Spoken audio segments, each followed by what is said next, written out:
Raphaël Michaud, bonjour. Vous êtes adjoint au maire de Lyon à l'urbanisme, à l'habitat, au logement et à l'aménagement de la ville de Lyon, qui a été élue, en tout cas désignée comme ville climatiquement neutre et intelligente à l'horizon 2030. C'est un partenariat européen d'ailleurs qui est lancé. Alors, comment s'y prendre pour la ville de Lyon?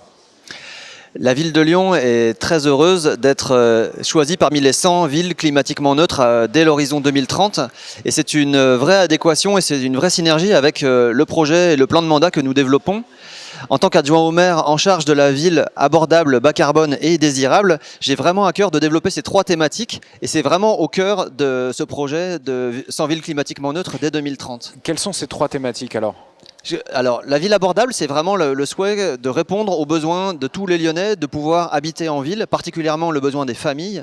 Et dans un marché qui est devenu complètement dérégulé et incontrôlable, il m'incombe la tâche d'arriver à obtenir des logements abordables, en particulier pour les familles qui, pour l'instant, se posent beaucoup de questions, voire quittent la ville pour certaines.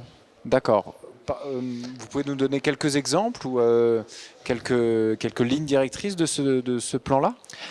Avoir une ville désirable avoir une ville abordable pour l'ensemble des Lyonnais, c'est d'abord évidemment atteindre dès la fin du mandat les 25% de logements sociaux que nous demande l'État. Mais ce quart de logements sociaux va directement pouvoir bénéficier aux familles qui en ont le plus besoin et qui sont les premiers de corvée, qui sont ceux qu'on attend tous les jours et dont on a besoin pour que la ville fonctionne. C'est ensuite arriver, au-delà de cet échelon social, d'arriver à avoir une proposition de ville abordable avec le bail réel solidaire. Donc un montage qui est clairement un montage juridique, mais qui pour les ménages est une solution réelle pour pouvoir sortir du logement social, devenir propriétaire à moitié prix.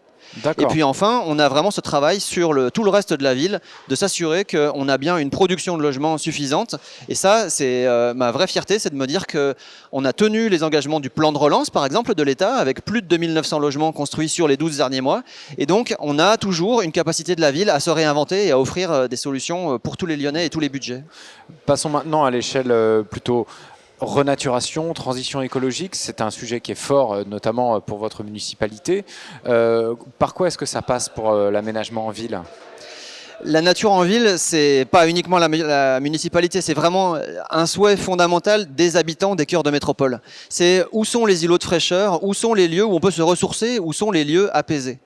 Et donc par rapport à ça, mon engagement en tant qu'adjoint en charge de la signature des permis de construire, c'est que construire à Lyon, c'est renaturer et que chaque logement, chaque permis est l'occasion de retrouver de la pleine terre, de désartificialiser, de désimperméabiliser et donc de retrouver la terre. Et ça, cet engagement-là, il permet clairement d'avoir une meilleure acceptabilité des constructions telles qu'elles arrivent, avec clairement des constructions et des projets qui vont au service des Lyonnais, qui vont au service du quartier, avec un arbre, un bosquet, un jardin, un potager, qui permettront à tout le quartier de profiter de plus de nature. C'est très accepté par les opérateurs ? Les opérateurs... Vous avez des exemples peut-être aussi d'opérations qui justement ont pu être renaturées ? Les opérateurs sont les premiers à subir les éventuels recours ou les éventuels soulèvements des riverains. Donc par rapport à ça, le fait que les opérateurs et la ville travaillent en amont du dépôt des permis de construire dans des ateliers préalables pour arriver à définir le niveau d'acceptabilité du projet dans son gabarit, mais aussi dans sa part de nature, ça permet clairement derrière d'avoir un projet où les riverains s'y retrouvent, où les opérateurs s'y retrouvent commercialement. Avoir un balcon, avoir de la nature, avoir des arbres à valoriser, c'est clairement une réponse aux attentes commerciales et aux besoins des prospects qui viennent voir les opérateurs. Et donc oui, clairement, tout le monde s'y retrouve. Autre pan de votre engagement aussi, c'est la ville à hauteur d'enfant. Est-ce que vous pouvez nous en dire un petit peu plus sur cet engagement ? La ville à hauteur d'enfant, c'est le plaisir de se dire que nous sommes dans une ville qui sera bientôt apaisée, où en tant que parent, on pourra se dire qu'on peut laisser son enfant aller à l'école sans avoir la boule au ventre, de savoir qu'il va se faire écraser, il va se faire renverser. C'est la ville du piéton, c'est la ville où les abords des écoles sont clairement des lieux, des rues aux enfants, où ni la pollution de la voiture, ni le risque des accidents de la route n'ont leur place. Et donc, nous avons déjà pu fermer une dizaine de rues pour créer des rues aux enfants et avoir ce chemin de l'école qui soit apaisé. Derrière, c'est aussi un travail travaille à terme pour que l'ensemble des groupes scolaires puissent avoir des abords qui soient qualitatifs et adaptés aux enfants. Et au-delà de ce travail autour des écoles, c'est dans les écoles directement notre envie d'aller retrouver la terre et de mettre les enfants au contact de la nature. Donc là, c'est déjà une quinzaine d'écoles qui ont pu bénéficier de travaux de renaturation avec des travaux de potager. Et à terme, les 150 groupes scolaires qui pourront bénéficier de ce service-là. Donc voilà, ce travail sur l'enfant, sur la capacité à s'impliquer dans la ville, quel que soit son âge. Je vous laisse quelques mots pour conclure.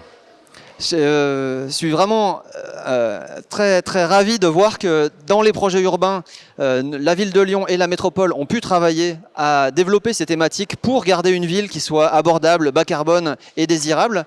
Et je me réjouis aussi de savoir que ces projets-là sont directement inspirants et ils m'aident au quotidien dans 70% de la construction de la ville, c'est-à-dire en dehors des grandes opérations d'aménagement, de voir que ces opérations sont des démonstrateurs des solutions qui marchent et des solutions qui peuvent aller infuser derrière tout le reste de la ville.